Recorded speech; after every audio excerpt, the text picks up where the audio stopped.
Daj zaključaj vrata, Jasmin.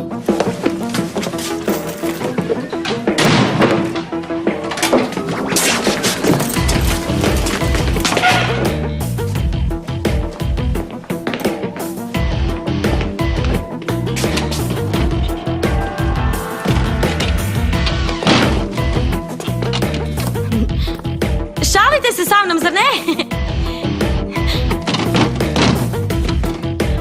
Ne, nije smiješno.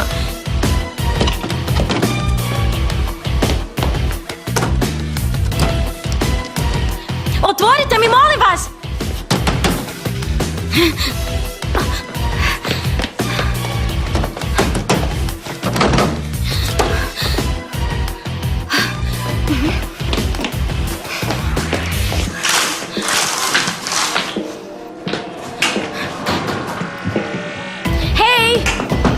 Ima li koga?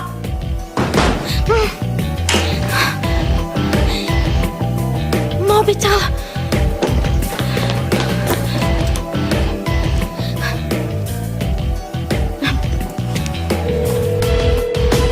Joj, ne odgovara mi, molim te,